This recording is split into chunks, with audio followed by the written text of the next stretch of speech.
मराठवाड्यात एकही महापालिका निवडणुकीमध्ये युती झालेली नाहीये। मराठवाड्यातील सगळ्या महापालिकांमध्ये शिवसेना आणि भाजप स्वतंत्रपणे रिंगणात उतरली आहे। छत्रपती संभाजीनगर, परभणी, जालना, नांदेड आणि लातूर या पाचही महानगरपालिकांमध्ये शिवसेना आणि भाजप स्वतंत्रपणे निवडणूक लढवणार आहेत। जागा वाटपावरून सुरू असलेल्या मतभेदांमुळे युतीचे प्रयत्न अखेर अपयशी ठरलेत। वरिष्ठ पातळीवर चर्चा होऊन देखील स्थानिक नेत्यांमध्ये एकमत न झाल्यानं प्रत्येक शहरात स्वबळाचा निर्णय घेतला गेलाय।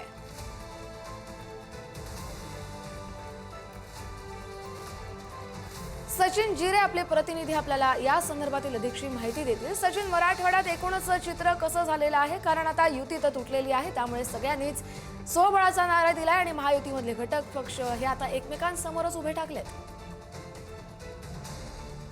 संपूर्ण मराठवाड्यामध्ये आहे। मराठवाडा हा युतीचा गड मानला जात होता, मात्र मनपा निवडणूक जर आपण पाहिली तर या पाचही महापालिकांमध्ये युती झालेली नाहीये, त्यामुळे स्वतंत्ररित्या सर्व पक्ष आपले उमेदवार जाहीर केलेले आहेत। छत्रपती संभाजीनगरचा जर विचार आपण केला तर छत्रपती संभाजीनगरमध्ये ना युती झाली ना महाविकास आघाडी झाली।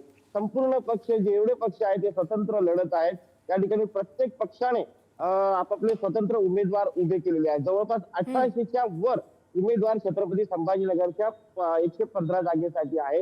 जर आपण सरासरीचा विचार केला तर एका वार्डामध्ये 18 उमेदवार या ठिकाणी उभे राहतील अशा चित्र छत्रपती संभाजीनगरचं आहे। आणि यामध्ये प्रमुख पक्षांचे उमेदवारच जास्त आहे, कारण की साधारणतः 6 जे प्रमुख पक्ष आहेत ते 6 प्रमुख पक्षांनी स्वतंत्र निवडणूक लढवण्याचा निर्णय घेतल्यामुळे आता छत्रपती संभाजीनगर महापालिकेमध्ये बहुकोणी जो सामना म्हणतो आपण त्या पद्धतीची सामना सध्या सुरू झालेला आहे। यामध्ये किती लोक माघार घेतील, किती लढवतील हे तर पुढे निश्चित होईलच। मात्र सध्या स्थिती जर आपण पाहिली तर छत्रपती संभाजीनगरमध्ये प्रत्येक पक्षाने आपला शेड्यू ठोकलेला आहे। त्याचबरोबर महायुती आणि एमआयएम यामध्ये लढत म्हटली जात होती, मात्र आता महायुती वेगळी लढत असल्याने एमआयएम देखील आपले स्वतंत्र उमेदवार उभे करते। एमआयएमने 21 स्थानिक जे स्टँडिंग नगरसेवक होते त्यांचे तिकीट काढल्यामुळे मनसेने एकही उमेदवार दिला नाही, मात्र एमआयएम मध्ये मोठी नाराजी पाहायला मिळत आहे। त्याचबरोबर ठाकरेंची शिवसेना असेल त्यांनी देखील 90 पेक्षा अधिक उमेदवार उभे केलेले अशी एकंदरीत चित्र आहे। त्यामुळे प्रत्येक पक्षाने